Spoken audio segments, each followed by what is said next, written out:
السلام علیکم ورحمۃ اللہ وبرکاتہ۔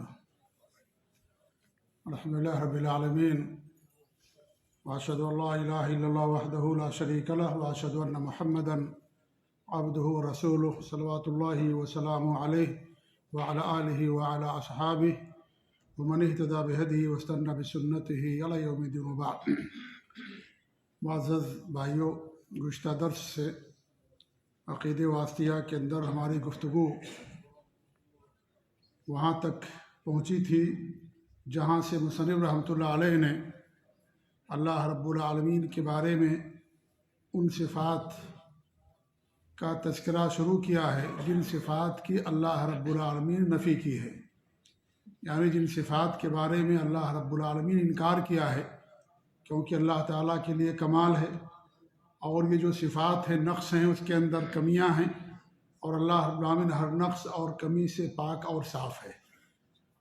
تو ان صفات کا تذکرہ شروع کیا ہے، اس کے تعلق سے ایک آیت کریمہ آپ کے سامنے پڑھی گئی تھی جس میں اللہ رب العالمین نے عمومی طور پر اپنی ذات سے متعلق کسی ہمسر کی نفی کی ہے کہ اللہ رب العالمین کے برابر کوئی نہیں ہے، اللہ تعالیٰ جیسی کوئی ذات نہیں ہے، نہ ذات کے لحاظ سے، نہ عبادت کے لحاظ سے، نہ اسماء اور صفات کے لحاظ سے، اور نہ ہی اللہ رب العالمین کی جو خصوصیات ہیں، افعال ہیں، ان کے لحاظ سے اللہ رب العالمین جیسی کوئی ذات نہیں ہے۔ اور جیسا کہ میں نے کہا تھا کہ مصنف نے تقریباً 11-12 آیتیں اس موضوع سے متعلق ذکر کی ہیں۔ ایک آیت کی شرح ہم نے گزشتہ درس میں آپ کے سامنے کی تھی، آج انشاءاللہ 2 یا 3 آیتوں کی شرح ہم کرنے کی کوشش کریں گے۔ آگے ہم بڑھتے ہیں۔ اللہ رب العالمین ارشاد فرماتا ہے وَلَمْ يَكُنْ لَهُ كُفُوًا أَحَدٌ۔ یہ دوسری آیت ہے جو مصنف نے پیش کی ہے، اور یہ آیت سورہ اخلاص کی ہے۔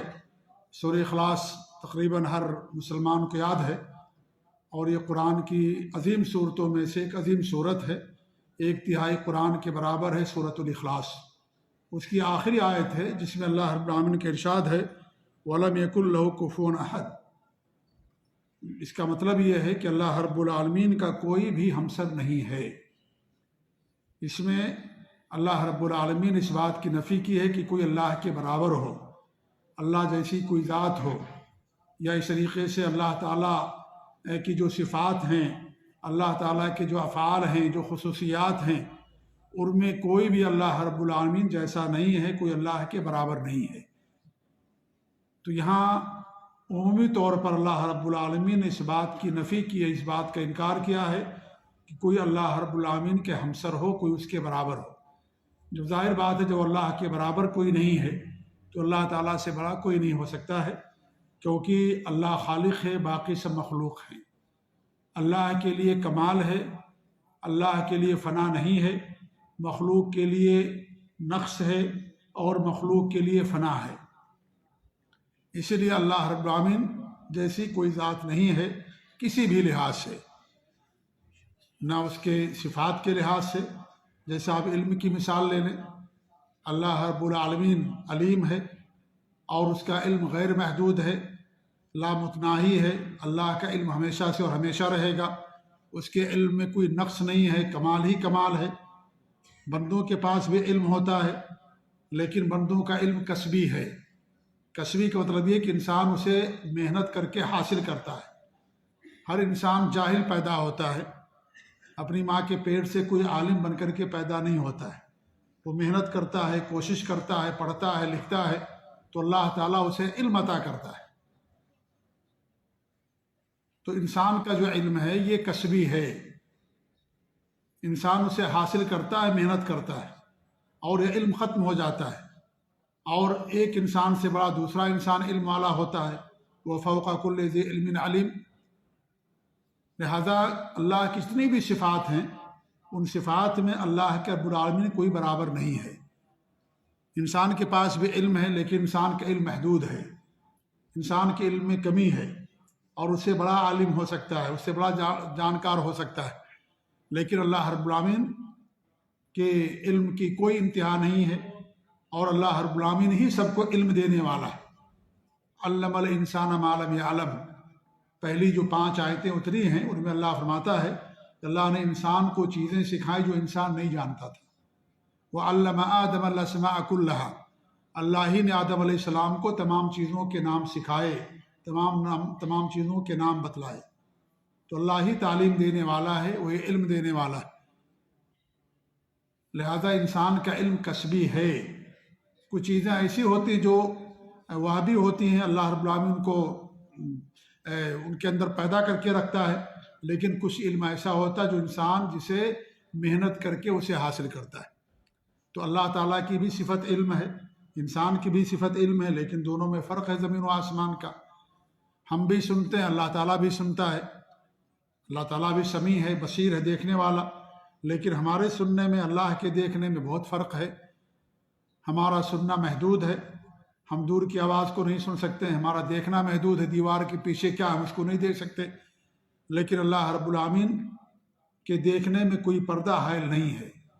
اللہ رب العالمین کے سامنے ساری چیزیں ظاہر اور باہر ہیں۔ چیونٹی چلتی ہے رات کی تاریکی میں تو بھی اللہ رب العالمین اس کی آواز کو سنتا ہے۔ چیونٹی ہمارے اوپر رہیں گے تو ہمیں اس کا علم نہیں ہوگا، آواز سننے کی تو دور کی بات ہے، لیکن اللہ رب العالمین کو ہر چیز کا علم رہتا ہے، ہر چیز کو سنتا ہے۔ تو یہ جو صفات ہیں اگرچہ مشترک ہیں ہمارے درمیان، اللہ کے درمیان، لیکن فرق نام کا اشتراک ہے، کیفیت کا اشتراک نہیں ہے۔ جیسے عبداللہ بن عباس رضی اللہ عنہ فرماتے ہیں کہ جنت کے اندر جو پھل ہوں گے وہ پھل وہی ہوں گے جو دنیا کے اندر ہے، ان کے نام بھی وہی ہوں گے، لیکن یہ صرف نام کا اشتراک ہوگا، نام ایک جیسے ہوں گے، لیکن ذائقے میں اور اس طریقے سے حجم کے اندر ان تمام چیزوں میں کوئی مماثلت نہیں ہوگی۔ دنیا میں ہم سیب کھاتے ہیں، آخرت میں بھی سیب ملے گا ہم کو جو جنت کے اندر جائیں گے، لیکن دنیا کے سیب اور آخرت کے سیب میں زمین و آسمان کا فرق ہوگا۔ وہ نام کی صرف مماثلت ہوگی، نام ایک ہوگا، لیکن ذائقے میں اور حجم میں اور خوشبو میں اور تمام چیزوں کے اندر فرق ہوگا۔ تو اسی اللہ رب العالمین کے لیے اونچی مثالیں ہیں۔ ناموں کے اشتراک سے کیفیت کے اندر اشتراک کا فرق نہیں ہوتا ہے۔ آپ دنیا ہی کے اندر دیکھ لیجئے، بہت سارے ایسے لوگ ہوتے ہیں جن کا ایک ہی نام ہوتا ہے، لیکن کیا وہ تمام چیزوں کے اندر برابر ہوتے ہیں؟ نام کا اشتراک ہے بس۔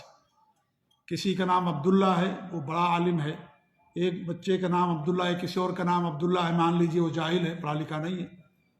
نام کا اشتراک صرف ہے، لیکن باقی اور چیزوں میں اشتراک نہیں ہے۔ تو اس طریقے سے اللہ رب العالمین کے نام کے ساتھ اگرچہ بہت ساری صفات بندوں کے ساتھ بھی پائی جاتی ہے، تو صرف نام کا اشتراک ہے، البتہ کیفیت میں دونوں کے اندر کوئی مماثلت نہیں ہے۔ اللہ رب العالمین جیسی نہ کوئی ذات ہے، نہ ویسی صفات کسی کے پاس ہیں۔ جو بھی اللہ رب العالمین کی صفات ہیں وہ اللہ کے شاہن شان ہیں۔ تیسری آیت جو مصنف نے یہاں پیش کی وہ یہ ہے، فَلَا تَجْعَلُوا لِلَّهِ أَنْدَادًا وَأَنْتُمْ تَعْلَمُونَ، کہ تم اللہ رب العالمین کے لیے کسی قسم کے شریک نہ بناؤ جبکہ تم یہ جانتے ہو، یعنی اللہ رب العالمین کے برابر کوئی نہیں ہے، تم جانتے ہو اس بات کو، لہذا تم اللہ رب العالمین کے برابر کسی کو نہ بناؤ، اللہ رب العالمین کا کسی کو شریک نہ بناؤ۔ یہ اللہ رب العالمین نے مکہ کی مشرکین سے بات کہی ہے۔ اس سے پہلے اللہ رب العالمین نے جو باتیں بیان کی وہ یہ ہیں کہ یا ایھا الناس اعبدوا ربکم الذی خلقکم والذین من قبلکم لعلکم تتقون، اے لوگو اپنے رب کی عبادت کرو جس نے تم کو پیدا کیا، تم سے پہلے جو لوگ گزر چکے ہیں ان کو پیدا کیا، لعلکم تتقون، تاکہ تم متقی بن جاؤ، الذی جعل لکم الارض فراشا، جس نے تمہارے لیے زمین کو بچھونا بنا دیا ہے، والسماء بناء، اور آسمان کو تمہارے لیے چھت بنا دیا ہے، وانزل من السماء ماء، آسمان سے اللہ نے جس نے تمہارے لیے پانی نازل کیا، فاخرج به من الثمرات رزقا لکم، اس پانی سے اللہ رب العالمین نے تمہارے لیے مختلف پھل پیدا کیے روزی کے لیے، رزقا لکم تمہاری روزی کے طور پر، فلا تجعلوا للہ اندادا، لہذا تم اللہ رب العالمین کے برابر کسی کو نہ بناؤ، وانتم تعلمون، اور تم اس بات کو جانتے ہو کہ اللہ رب العالمین کے برابر کوئی نہیں ہے۔ مکہ کے مشرک یہ بات جانتے تھے کہ اللہ ہی ہمارا خالق ہے، اللہ ہی ہمارا رازق ہے، وہی آسمان سے پانی برسانے والا، وہی زندہ کرنے والا، وہی روزی دینے والا، مکہ کے مشرک اس بات کو جانتے تھے، اسی لیے انہوں نے اللہ رب العالمین کے علاوہ کسی کو خالق نہیں مانا۔ وہ کہتے تھے خالق ایک ہے، رب ایک ہے، مارنے والا جلانے والا ایک ہے۔ وہ صرف عبادت میں دوسروں کو شریک کر لیا کرتے تھے۔ وہ جن کو پکارتے تھے اللہ تعالیٰ کے ساتھ بتوں کو، وہ بتوں کو خالق نہیں مانتے تھے۔ یہ نہیں کہتے تھے کہ بت بھی پیدا کرنے والے ہیں، یا یہ بت بھی روزی دینے والے ہیں، یا یہ بت بھی مارنے والے اور جلانے والے ہیں، یہ بت بھی اولاد دینے والے ہیں، یہ بت بھی ہوا چلانے والے نہیں، اس کو نہیں مانتے تھے۔ وہ کہتے تھے کہ روزی دینے والا صرف ایک ہے، مارنے اور جلانے والا، دنیا کا نظام چلانے والا، اولاد دینے والا صرف ایک ہے۔ وہ اس بات کو مانتے تھے۔ کس میں شریک کرتے تھے؟ اللہ تعالیٰ کی عبادت میں ان کو شریک کرتے تھے۔ وہ کہتے تھے کہ ہم گنہگار ہیں، یہ سب نیک لوگ تھے، اللہ تعالیٰ کے یہاں ان کی پہنچ ہے، ہم ڈائریکٹ اللہ کے دربار میں نہیں پہنچ سکتے، اس لیے ان کا واسطہ لیتے تھے۔ وَمَا نَعْبُدُهُمْ إِلَّا لِيُقَرِّبُونَا إِلَى اللَّهِ زُلْفَىٰ، ہم ان کی بات اس لیے کرتے ہیں تاکہ ہمیں اللہ تعالیٰ کے قریب کر دیں، اس لیے ہم ان کا واسطہ لیتے ہیں۔ هَؤُلَاءِ شُفَعَاؤُنَا عِندَ اللَّهِ، یہ ہمارے لیے اللہ تعالیٰ کے ہاں سفارشی ہوں گے، ہمارے لیے سفارش کریں گے، اس لیے ان کی عبادت کرتے تھے۔ ان کو خالق اور مالک نہیں مانتے تھے، وہ ان کو رازق نہیں مانتے تھے۔ وہ کہتے تھے رازق ایک ہے جو اوپر ہے، خالق ایک ہے جو اوپر ہے، بس عبادت میں شریک کرتے تھے ان کو۔ طواف کرنا ہوتا خانہ کعبہ کا بھی کرتے تھے، اور جو بت ہوتے تھے ان کا بھی طواف کرتے تھے۔ قربانی کرتے تھے اللہ کے نام پر، جانور ذبح کرتے تھے، اپنے بتوں کے نام پر بھی جانور ذبح کرتے تھے۔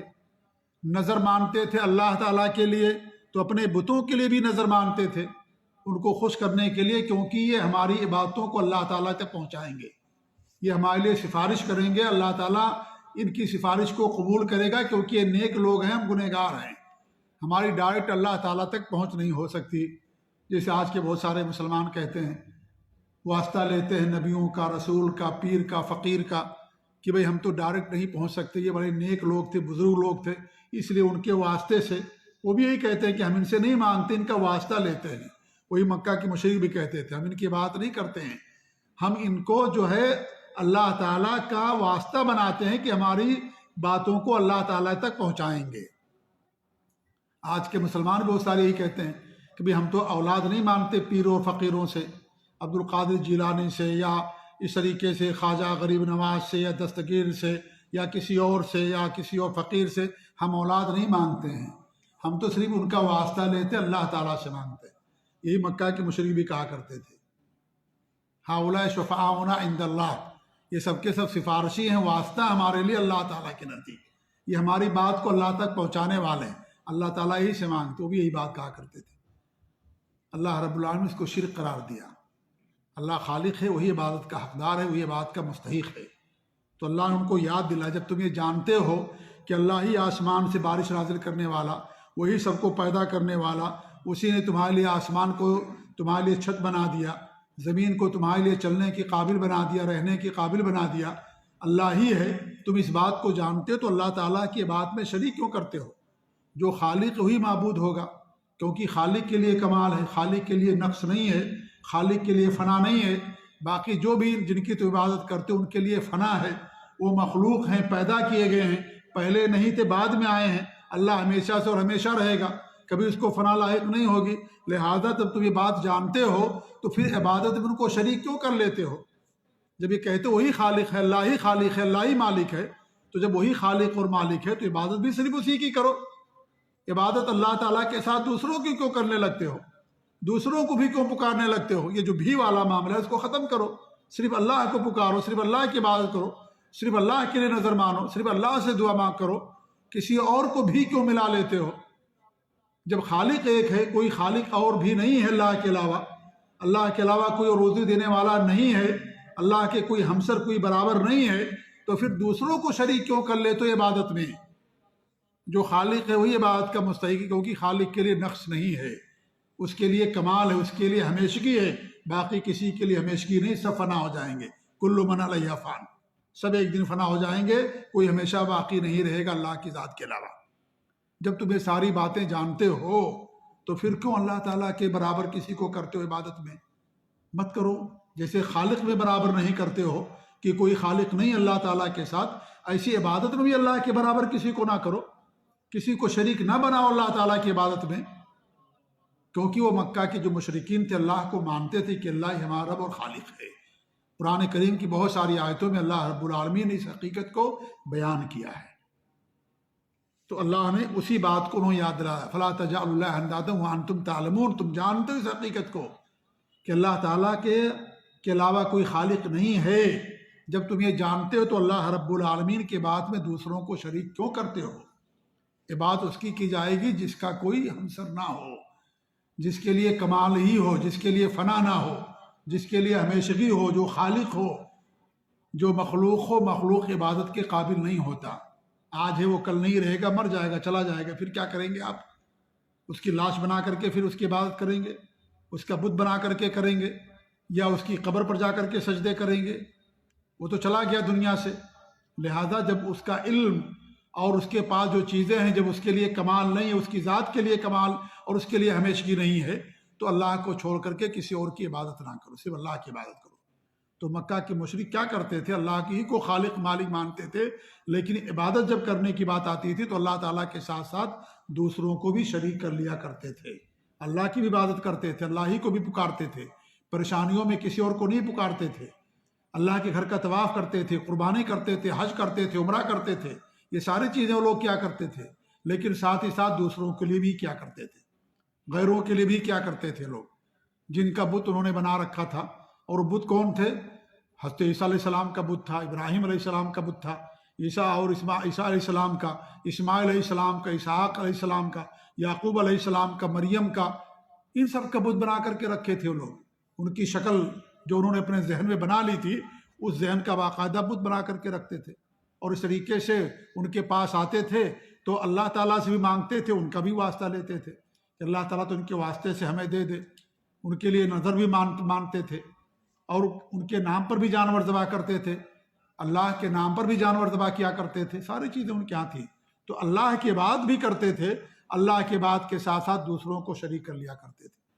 آج یہی بہت سارے مسلمانوں کا بھی حال ہے، اللہ کے بعد کرتے، نماز پڑھتے ہیں، روزہ رکھتے ہیں، زکوٰۃ دیتے ہیں، حج کرتے، قربانی بھی کرتے، مسجدوں کی تعمیر بھی کرتے، لیکن اللہ رب العالمین کے ساتھ ساتھ دوسروں کی بھی عبادت کرتے، دوسروں کے لیے سجدے بھی کرتے، دوسروں کے نام پر نذر و نیاز بھی مانتے ہیں، دوسروں کے نام پر جانور بھی ذبح کرتے ہیں، دوسروں کی رکوع اور سجدے بھی کرتے ہیں، اللہ کے لیے بھی کرتے ہیں نماز سجدہ، اور دوسروں کے لیے بھی سجدے کرتے ہیں، پیر و فقیر کے لیے، مزار اور درگاہوں، اور اپنے جو ان کے بڑے ہیں ان کا بھی سجدہ کرتے ہیں، ان کی قسمیں بھی کھاتے ہیں۔ وہ بھی اللہ تعالیٰ کی قسم کھاتے تھے، واللہ کہتے تھے، واللہ من اللہ کی قسم۔ عربی لوگ تھے، عربی زبان کے ماہر تھے وہ، تو اللہ کی بھی قسم کھاتے تھے اور اپنے بتوں کی بھی قسم کھاتے تھے وہ۔ ابراہیم علیہ السلام کی قسم، لات کی قسم، عزا کی قسم، منات کی قسم۔ یہ لات، عزا، منات کیا تھے؟ یہ سب انسان تھے، یہ سب انسان تھے۔ جب وہ مر گئے تو انہوں نے قبر کو مزار بنا دیا، جیسے آج ہمارے یہاں مزار ہوتا ہے۔ مزار زمانے جاہلیت سے ہے یہ۔ ہمارے نبی نے سارے مزاروں کو توڑ دیا تھا، ساری پختہ قبروں کو توڑ دیا تھا ہمارے نبی صلی اللہ علیہ وسلم نے۔ اللہ کے رسول کے زمانے سے چیز ہے یہ، پہلے بھی چیز ہوتی تھی، اس لیے دین اسلام کے اندر قبر کو پختہ کرنے سے منع کیا گیا ہے۔ قبر کو پختہ کرنا یہ ان کی عبادت کا ذریعہ اور سبب ہے، یہ شرک کا ذریعہ اور سبب ہے یہ، اس لیے قبر کو پختہ کرنا شریعت کے اندر حرام ہے، یہ جائز نہیں کسی قبر پختہ کرنا، یا اس پر عمارت کھڑی کرنا، یا اس کو ایک بالش سے اونچی کرنا، یا وہاں پر سنگ مرمر لگانا یا کتبہ لگانا کہ وہ نام لکھتے ہیں، تختی نام، کب ولادت ہوئی، کب وفات ہوئی، ان کے کارنامے کیا، ساری چیزیں وہاں کتبہ لگا کر کے لٹکا دیتے ہیں قبر کے اوپر سنگ مرمر میں۔ اللہ جاننے والا ہے کہ انہوں نے کیا کیا، جو کچھ کیا اب ان کو بدلہ ملنے والا ہے۔ یہ سب لکھنا حرام ہے شریعت کے اندر، ہمارے بھی ان تمام چیزوں سے منع کیا۔ تو یہ سب آج کی چیز نہیں ہے، یہ زمانے جاہلیت کی چیز تھی یہ، اس لیے ہمارے نبی صلی اللہ علیہ وسلم نے بڑی سختی کے ساتھ ان تمام چیزوں سے منع کیا۔ علی رضی اللہ عنہ کو، خالد بن ولید کو، عمر بن عاص کو، اس طریقے سے بڑے بڑے صحابہ کرام کو باقاعدہ جھنڈا دے کر کے بھیجا تھا کہ جاؤ جہاں بھی تمہیں اونچی اور پختہ قبر نظر آئے، اسٹیچو اور مجسمے نظر آئے، ان کو زمین بوس کر دینا، ان کو توڑ دینا۔ یہ ہمارے نبی صلی اللہ علیہ وسلم نے جب مکہ فتح کیا، بھیجا سب کو، جاؤ جہاں جاؤ ہمارا اس جھنڈا لے کر کے، اور جہاں بھی تمہیں اونچی قبر نظر آئے، پختہ قبر نظر آئے، اسے زمین بوس کر دینا۔ ہمارے نبی صلی اللہ علیہ وسلم نے بھیجا صحابہ کرام کو، اور یہ جو حاکم وقت ہے اس کی ذمہ داری کے اندر یہ چیز آتی ہے۔ میری بات سن کر کے جا کر کے قبر اور مزار نہ ڈھانا شروع کر دینا، حرام ایسا کرنا ہمارے لیے۔ یہ کام حاکم وقت کا ہے، جو حکمراں ہوگا مسلم اس کا کام ہے، اگر وہ کرتا ٹھیک، نہیں کرتا ہماری ذمہ داری نہیں ہے۔ ہمیں لوگوں کو نصیحت کرنے کے لیے کہا گیا، سمجھانے کے لیے کہا گیا ہے۔ ان کے عبادت خانوں کو، گرجا گھروں کو، مندروں کو، یا اس طریقے سے مزاروں کو، درگاہوں کو توڑنے کے لیے نہیں کہا گیا ہے۔ اس سے فتنہ ہوگا، فساد ہوگا، خوریزی ہوگی، قتل و غارت گری ہوگی۔ قانون ہاتھ میں لینا یہ جائز نہیں ہمارے لیے۔ قانون کے افراد ہوتے وہ قانون ہاتھ میں لیتے، جو حاکم وقت ہوتا ہے اس کی ذمہ داری۔ اگر وہ کرتا ٹھیک، نہیں کرتا اللہ تعالیٰ اس سے پوچھے گا، ہم سے نہیں پوچھے گا کہ فلاں فلاں درگاہ کیوں نہیں توڑی گئی تھی، فلاں فلاں مزار جہاں پر غیر اللہ کی بات ہوتی تھی اس کو کیوں نہیں تم نے توڑا۔ اللہ ہم سے نہیں پوچھے گا، کیونکہ ہماری ذمہ داری میں نہیں آتا ہے وہ۔ ہماری ذمہ داری میں ہماری اپنی اولاد ہیں، ہماری بیوی، ہمارے ماتحت کے لوگ ہیں، وہ ہماری ذمہ داری میں۔ ہماری اپنی ذات ہے، یہ ہماری ذمہ داریاں ہیں۔ ہم لوگ اپنی ذمہ داریاں ادا نہیں کرتے، دوسروں کی ذمہ داریوں میں داخل ہوتے ہیں۔ جو کام اپنا کرنا وہ نہیں کرتے، دوسروں کو جو کام ہے اس کے اندر روڑے اٹکاتے ہیں۔ ان کے بارے میں خوب گفتگو کریں گے، خوب بات چیت کریں گے، بادشاہوں کے خلاف باتیں ہوں گی، حکمرانوں کے خلاف باتیں ہوں گی، اپنے بارے میں نہیں کہ آپ کی جو ذمہ داری ہے، آپ کے جو بچے ہیں کیا آپ نے ان کو نمازی بنایا، آپ کی اولاد ہیں، آپ کی بیوی ہے، خود آپ ہیں، کیا دین پر عمل کرتے ہیں؟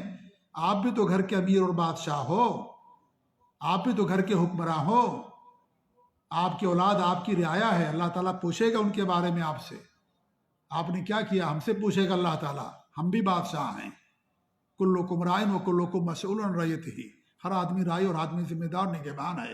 اللہ پوچھے گا ہمارے بارے میں، ہماری اولاد کے بارے میں، ہم سے پوچھے گا بیویوں کے بارے میں، جو ہمارے ماتحت ہیں ان سے اللہ ہم سے پوچھے گا۔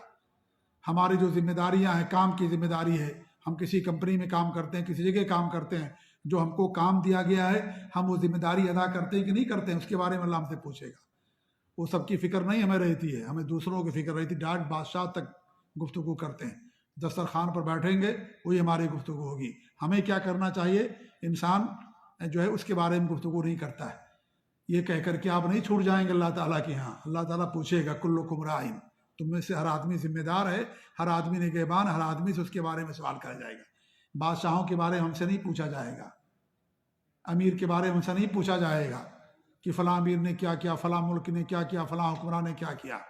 آج ہماری گفتگو کا موضوع یہی رہتا ہے بس، اور کچھ نہیں رہتا اس کے علاوہ۔ یہ انسان کی بزدلی ہے، یہ انسان اپنی ذمہ داریوں سے بھاگنا چاہتا ہے اور اپنی ذمہ داری کو دوسرے پر ڈال کر کے خوش ہو جاتا ہے کہ ہم نے گفتگو کر لیا، اتنی باتیں ہو گئی، خلاص بہت کچھ کر لیا۔ یہ سب ہماری ذمہ داری کے اندر نہیں آتا۔ آدمی اپنی ذمہ داری کے اندر رہے، ہر آدمی کی ذمہ داریاں ہوتی ہیں، اس ذمہ داری کے بارے میں اللہ تعالیٰ قیامت کے دن سوال کرے گا۔ دوسروں کے بارے میں اللہ تعالیٰ ہم سے نہیں پوچھے گا۔ اس لیے یہ نہ کہنا کہ بھائی شیخ نے یا ہم نے سنا درس کے اندر کہ ہمارے نبی صلی اللہ علیہ وسلم نے سب مزاروں کو توڑوا دیا تھا، درگاہوں کو توڑوا دیا تھا، ہم بھی توڑ دیں۔ ہمارے نبی نے کب توڑوایا؟ جب اللہ نے آپ کو غلبہ عطا کیا مکے کے اندر، تب کیا۔ ہمارے نبی نے بھیجا تھا ان کو، ہمارے نبی نے جھنڈا دے کر کے بھیجا تاکہ کسی کو شک شبہ نہ ہو کہ یہ خود اپنی طرف سے ایسا کر رہے ہیں۔ جھنڈا دے کر کے بھیجا اپنا کہ جاؤ، یہ پروانہ لے کر کے جاؤ، جھنڈا لے کر کے، تب جا کر کے انہوں نے کیا۔ ہمارے نبی نے بھیجا تب کیا انہوں نے، خود جا کر کے انہوں نے ایسا کوئی کام نہیں کیا۔ اس لیے جو حدود ہیں اور اس طرح کے جو کام ہے، یہ حاکم وقت کی ذمہ داریوں کے اندر یہ چیزیں آتی ہیں۔ ہماری ذمہ داری میں ساری چیزیں نہیں آتی ہیں۔ جی ہاں، ہمارا کام ہے لوگوں کو نصیحت کرنا، لوگوں کو سمجھانا بس۔ اگر مان گئے الحمدللہ، نہیں مانے تو بھی الحمدللہ، ذمہ داری آپ کی ادا ہو گئی۔ اگر آپ کر سکتے ہیں تو، اگر نہیں کر سکتے تو خاموش ہو جائیے۔ بہت ساری چیزیں ایسی ہوتی ہیں کہ آپ اس کو نہیں کہہ سکتے، آپ خاموش ہو جائیے، دل میں اس کو برا جانیے بس، اس کو لوگوں کے سامنے مت بیان کیجیے۔ اگر آپ اسے بیان کرتے ہیں کسی برائی کو تو آپ اسے کی طرف لوگوں کو بلاتے ہیں۔ اگر آپ کو معلوم ہے کہ کوئی برائی کہیں ہو رہی ہے تو آپ کی ذمہ داری ہے کہ جو قاضی ہیں یا جو ذمہ دار ہیں، جو پولیس کا محکمہ، ان کو جا کر کے بتائیں۔ آپ آ کر کے گھر میں بیان کرنا، ساتھیوں کے سامنے بیان کرنا، یہ جائز نہیں ہے۔ اس سے کیا ہوتا ہے؟ گویا کہ آپ اس برائی کو پھیلا رہے ہیں۔ مثال کے طور پر کہیں شراب بنتی ہے اور بکتی ہے، آپ جانتے ہیں کہ فلاں کیمپ کے اندر شراب بنتی ہے یا وہاں کے لوگ بیچتے ہیں، آپ آ کر کے بیان کریں گے اگر اپنے ساتھیوں کے درمیان میں، تو انسان کمزور ہے، یہاں نہیں ملتی نہیں پیتا ہے، کہے گا یار فلاں جگہ مل رہی تو ایڈریس معلوم ہو گیا، جائے گا خرید کر کے پینا شروع کر دے گا، اس کے ذمہ دار آپ ہوں گے۔ آپ نے اسے برائی کی طرف بھیجا کرنے کے لیے، راستہ بتایا آپ نے کہ فلاں جگہ یہ چیز ہو رہی ہے، جاؤ، پہلے اس کو نہیں معلوم تھا، آپ نے اس کو راستہ دکھایا۔ اس لیے چیز جائز نہیں ہے کہ آپ جا کر کے کہیں لوگوں کے سامنے بیان کریں فلاں جگہ شراب بنتی ہے، فلاں جگہ یہ چیز ہوتی ہے، فلاں جگہ یہ چیز ہوتی ہے، نہیں۔ آپ اگر کہیں تو جو اس برائی کو ختم کر سکتا ہے، جس کے پاس پاور اقتدار، اس سے جا کر کے کہیے آپ، تاکہ وہ اس کو ختم کرے۔ دوسرا آدمی ختم نہیں کرے گا اور پھیلے گا، وہ برائی اور عام ہوگی اور لوگ جائیں گے وہاں پر۔ انسان کمزور ہے، شیطان اس کے پیچھے لگا ہوا ہے، اس لیے یہ سب کہنا دوسروں کے سامنے، اس برائی کو فروغ دینا، اس برائی کو پھیلانا ہے۔ اگر آپ نہیں کر سکتے ہیں، دل میں اس کو برا جانیے کہ جو چیز ہو رہی غلط ہے، یہ حرام ایسا کرنا، ہم اس کو غلط سمجھتے، یہ کہیے اپنے دل کے اندر، لیکن لوگوں کے سامنے جا کر کے مت بیان کیجیے کہ فلاں جگہ چیز ہو رہی ہے، یا فلاں حکمراں ایسا کر رہا ہے، امیر ایسا کر رہا ہے، فلاں ایسا کر رہا، نہیں۔ وہ آپ کی ذمہ داری میں چیز نہیں آتی ہے، آپ اپنی ذمہ داری کے اندر رہیں، ہم اپنی ذمہ داری ادا کر لے جائیں، یہی ہمارے لیے کافی ہے۔ یا الذین آمنوا قوا انفسکم واہلیکم نارا، اپنے آپ کو، اپنے اہل وال کو جہنم سے بچاؤ۔ اہل و عیال کو جہنم سے بچانے کی فکر نہیں ہے، بادشاہوں کو بچانے کی فکر ہوتی ہے ہم کو، حکمرانوں کے بارے میں ہماری گفتگو ہوتی ہے۔ یہ سب خارجیت کی پہچان ہے۔ خارج جانتے ہیں جو حکمرانوں کے خلاف خروج کرتے ہیں، بغاوت کرتے ہیں حکمرانوں کے خلاف، یہ ان کی پہچان ہے۔ یہ جو سلف صالحین کے منہج پر ہیں، ان کے عقیدے پر، ان کی پہچان نہیں ہے۔ یہ ہماری ذمہ داری کے اندر نہیں آتا۔ یہ ہم ان کے لیے دعا کریں، جو برائی اس کو ہم برا سمجھیں، لیکن اس کو لوگوں کے سامنے بیان کرنا، یہ چیز غلط ہے۔ تو بات یہاں ہماری پہنچی ہے یہاں سے کہ فلا تجعلوا اللہ اندادا وانتم تعلمون، کہ تم اللہ کے برابر کسی کو نہ بناؤ عبادت میں، جب تم اس بات کو جانتے ہو کہ اللہ کے برابر کوئی نہیں ہے، اللہ کے برابر کوئی نہیں ہے، اللہ کے ساتھ کوئی پیدا کرنے والا نہیں ہے، اللہ ہی روزی دینے والا ہے، تو عبادت میں بھی اللہ کے برابر کسی کو نہ بناؤ۔ وہ لوگ اللہ کے برابر کرتے تھے ان کو، نسویکم برب العالمین، کس میں؟ عبادات کے اندر، باقی چیزوں میں نہیں کہتے تھے، وہ عبادات کے اندر ان کو اللہ کے برابر سمجھتے تھے۔ تو اللہ نے فرمایا کہ جب اللہ رب العالمین کے برابر کوئی نہیں ہے تو عبادت میں اللہ کے برابر کیسے ہو سکتا ہے؟ لہذا ساری عبادت اللہ کے لیے کرو۔ قل ان صلاتی ونسکی ومحیای ومماتی للہ رب العالمین لا شریک لہ وبذلک امرت وانا اول المسلمین۔ آپ کہہ دیجئے میری نماز، میرا مرنا، میرا جینا، میری عبادت کی ساری اقسام، ساری قربانیاں اللہ کے لیے ہیں، اللہ کا کوئی شریک نہیں ہے۔ کس میں شریک نہیں ہے؟ عبادات کے اندر بھی کوئی شریک نہیں اللہ کے۔ مجھے اسی بات کا حکم دیا گیا ہے، اور اسی بات کا سب کو حکم دیا گیا ہے، لہٰذا اپنی ساری باتیں خالص اللہ کے لیے کرنی چاہیے۔ نظر ماننا عبادت ہے، جس طریقے سے طواف کرنا، رکوع کرنا، سجدہ کرنا، قسم کھانا، یہ سب اللہ کے علاوہ کسی اور کے لیے کرنا حرام اور ناجائز، یہ جائز نہیں ہے۔ تو اللہ فرماتا ہے کہ فلا تجعلوا اللہ اندادا وانتم تعلمون، اللہ کے برابر کسی کو نہ کرو جب تم اس بات کو، حقیقت کو جانتے ہو، لہذا تم اللہ کے برابر کسی کو نہ کرو عبادات کے اندر۔ جی، تو یہاں اللہ رب العالمین نے ند کی نفی کی ہے۔ ند کہتے ہیں برابر، ہمسر، اور اللہ کے برابر دو طریقے سے بنانا ہوتا ہے۔ ایک تو یہ ہوتا ہے کہ اللہ رب العالمین کی جو خصوصیات ہیں ان میں کوئی اللہ کے برابر اگر کسی کو سمجھتا ہے تو یہ اللہ رب العالمین کے ساتھ بڑے شرک کا ارتکاب کرتا ہے۔ ایسی صورت میں وہ اسلام کے دائرے سے نکل جاتا ہے۔ جو اللہ تعالیٰ کی خصوصیات ہیں، جو کام اعمال اللہ تعالیٰ کے ساتھ خاص ہیں، ان میں اگر کوئی اللہ کے برابر کسی کو بناتا ہے تو اسلام کے دائرے سے ایسا انسان نکل جاتا ہے۔ جیسے اولاد دینا، رزق دینا، ہوا چلانا، دنیا کا نظام چلانا، مارنا جلانا، یہ سب اللہ تعالیٰ کے ساتھ خاص ہے۔ اب آپ کسی اور کو اگر سمجھتے ہیں کہ وہ بھی اللہ کے برابر ان چیزوں میں، تو اللہ تعالیٰ کے ساتھ بڑا شرک ہے۔ یہ تمام عبادات اللہ کے لیے خاص ہیں، آپ ان عبادات کو بھی اللہ تعالیٰ کے ساتھ ساتھ کسی اور کے لیے کرتے ہیں، تو گویا کہ آپ نے اللہ کی عبادات کے ساتھ ساتھ دوسروں کو آپ نے ان کے برابر کر دیا عبادت کے لیے، تو یہ اللہ تعالیٰ کے ساتھ بڑا شرک ہے۔ یہ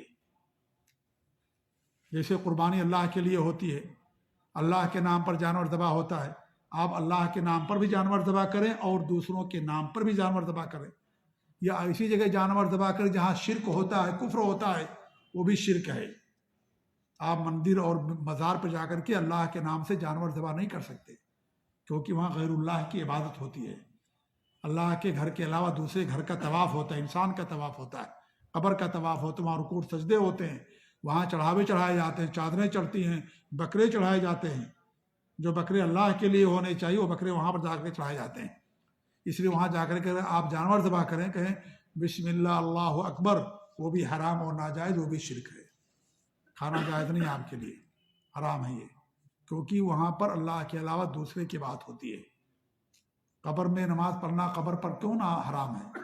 اس لیے کہ آپ وہاں قبر پر نماز پڑھیں گے گویا کہ آپ اللہ کے ساتھ دوسرے کو نماز کی عبادت میں برابر کر رہے ہیں، اسے نہیں جائز ہے، وہاں پر نماز پڑھنا حرام ہے۔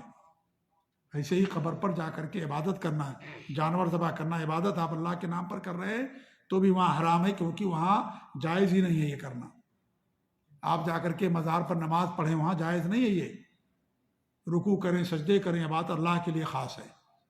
تو یہ ایک ند ایسا ہوتا ہے کہ اللہ کے برابر کرنا، اللہ کی خصوصیات میں، اللہ کے اعمال میں، اللہ کی عبادات میں، اللہ کی ذات میں، اس کی اسماء صفات میں اللہ کے برابر کسی کرنا، یہ گویا کہ آپ نے بڑے شرک کا ارتکاب کیا، انسان اسلام کے دائرے سے نکل جاتا ہے۔ دوسرا یہ ہے کہ آپ اللہ کے برابر کسی کو نہ کہیں، نہ سمجھیں، لیکن آپ یہ کہیں اپنی زبان سے کہ وہی ہوگا جو اللہ تعالیٰ چاہے اور آپ چاہیں، ٹھیک ہے؟ یہ بھی شرک ہے، لیکن اس کو چھوٹا شرک کہا جاتا ہے۔ اگر اللہ نہ ہوتا اور آپ نہ ہوتے تو میں مر جاتا، میں برباد ہو جاتا، یہ کہنا شرک ہے، یہ چھوٹا شرک ہے، یہ بڑا شرک نہیں لیکن چھوٹا شرک ہے۔ ایسے غیر اللہ کی قسم کھانا چھوٹا شرک ہے، یہ اللہ کے علاوہ کسی اور قسم کھانا۔ آج ہم لوگ کہہ دیتے ہیں، اکثر لوگ کہہ دیتے ہیں جن کے پاس علم نہیں ہے، کہ بھئی اگر آپ نہ ہوتے تو میں ایسا ہو جاتا، میں فقیر ہو جاتا، میں فلاں ہو جاتا۔ غلط ہے سب کہنا، یہ سب کہنا غلط ہے۔ آپ نے گویا کہ اللہ کے برابر کر دیا اس چیز کے اندر، آپ نے اللہ کو بھی مانا لیکن ساتھ ہی ساتھ اللہ کے برابر اس چیز میں گویا کہ آپ نے دیا کہ اگر اللہ نہ ہوتا اور آپ نہ ہوتے، اور کے بجائے آپ کو یہ کہنا چاہیے کہ پھر آپ نہ ہوتے۔ اگر لفظ پھر آپ استعمال کرتے ہیں تو ایسا کرنا آپ کے لیے کہنا جائز ہے، کیونکہ پھر یہ بات کے لیے ہوتا ہے، لفظ اور برابری کے لیے ہوتا ہے، لفظ اور جو ہے برابری کے لیے، اس لیے لفظ اور کا استعمال کرنا جائز نہیں ہے۔ آپ یہ کہہ سکتے ہیں کہ بھائی اگر اللہ نہ ہوتا، پھر آپ کی محنت نہ ہوتی تو میں جو ہے مجھے نوکری نہیں ملتی، یا میں ناکام ہو جاتا، میں کامیاب نہیں ہوتا، یا فلاں چیز جو بھی آپ کہیں۔ لیکن اگر آپ یہ کہیں کہ اگر اللہ نہ ہوتا اور آپ نہ ہوتے تو گویا کہ آپ نے اس چیز کی حفاظت میں اللہ کے برابر اس بندے کو آپ نے کر دیا، لہذا ایسا کہنا بالکل جائز نہیں ہے۔ یہ اللہ کے رسول کے پاس ایک آدمی آیا، اس نے کہا وہی ہوگا جو اللہ تعالیٰ چاہے گا اور آپ چاہیں گے۔ تمہارے میں نے کیا فرمایا؟ بئس الخطیب انت، تم بہت برے خطیب ہو، بہت برے بات کرنے والے ہو۔ وہی ہوگا جو اللہ تعالیٰ چاہے گا۔ اجعلتنی للہ ندًا، کیا تم نے مجھے اللہ تعالیٰ کے برابر کر دیا؟ اللہ کی مشیت ہی کے تحت ہر چیز ہوتی ہے، ہمارے اور آپ کے چاہنے سے کچھ نہیں ہوتا ہے۔ لہذا یہاں لفظ اور کے بجائے پھر استعمال کرنا چاہیے، کیونکہ پھر بعد کے لیے ترتیب میں بعد میں آتا ہے، اور لفظ اور برابری کے لیے استعمال ہوتا ہے، اس لیے پھر استعمال کرنے سے یہ چیز آپ کے لیے کہنا صحیح ہو جائے گا، جائز ہو جائے گی۔ آپ کہہ سکتے ہیں کہ اگر اللہ تعالیٰ کا فضل ہے اور پھر آپ کی کوشش ہے، پھر آپ نے ہمارے لیے محنت کیا، آپ نے سفارش کی، اس کی وجہ سے ہمارا یہ کام ہو گیا اللہ کے فضل سے، الحمدللہ، یہ بات انسان کہنا چاہیے۔ تو یہ بھی چھوٹا شرک کہلاتا ہے، جس کو چھوٹا ند کہا جاتا ہے، تو یہ بھی شریعت کے اندر ایسا کرنا حرام ہے۔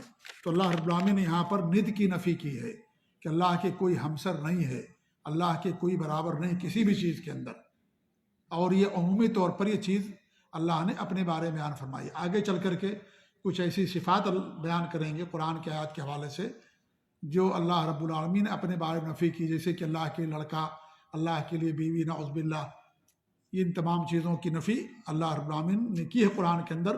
اور آگے چل کر کے مصنف رحمۃ اللہ علیہ ان آیات کو انشاءاللہ بیان کریں گے۔ یہیں پر اپنی بات ختم کرتے ہیں، اور انشاءاللہ باقی جو آیتیں ہیں آنے والے درس میں انشاءاللہ ہم پڑھنے کی کوشش کریں گے۔ اللہ تعالیٰ دعا ہے کہ اللہ رب العالمین ہم سب کو اپنی بات پر قائم رکھے، اللہ تعالیٰ ہم سب کو شرک سے محفوظ رکھے، اور توحید کا علم حاصل کرنے کے اللہ تعالیٰ ہم کو سب کو توفیق دے۔ یہ بنیادی علم میرے بھائی، توحید کا علم بنیادی علم ہے۔ سب سے پہلا فرض ہے ہمارے اوپر کہ ہم عقیدے توحید کا علم حاصل کریں۔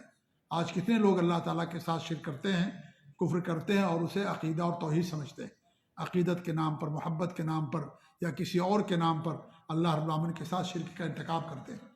اس لیے ضروری ہے کہ ہم علم حاصل کریں توحید کا۔ دنیا کے اندر شرک کب پیدا ہوا؟ جب توحید کا علم ختم ہو گیا، تب جا کر کے دنیا کے اندر نور اسلامی قوم کے اندر شرک پیدا ہوا۔ اس سے پہلے شرک نہیں تھا۔ جب علم رہے گا توحید کا تو انسان شرک نہیں کرے گا، انسان شرک نہیں کرے گا۔ اگر آپ کو کسی چیز کا علم ہے تو آپ ظاہر بات اس کے اپوزٹ نہیں کریں گے، لیکن جب علم نہیں رہے گا تو انسان کر سکتا ہے اس کو۔ اس لیے علم حاصل کرنا ضروری بنیادی فرض ہے یہ۔ اسی کے ذریعے سے انسان اپنے آپ کو اور اپنے اہل و عیال کو جہنم سے بچا سکتا ہے۔ تو اللہ تعالیٰ ہمیں توحید کا علم حاصل کرنے کی توفیق دے، اس پر قائم اور دائم رکھے، اور شرک اور بدعات اور خرافات سے اللہ تعالیٰ ہم سب کی حفاظت فرمائے۔ آمین۔ جزاکم اللہ خیر، السلام علیکم ورحمۃ اللہ وبرکاتہ۔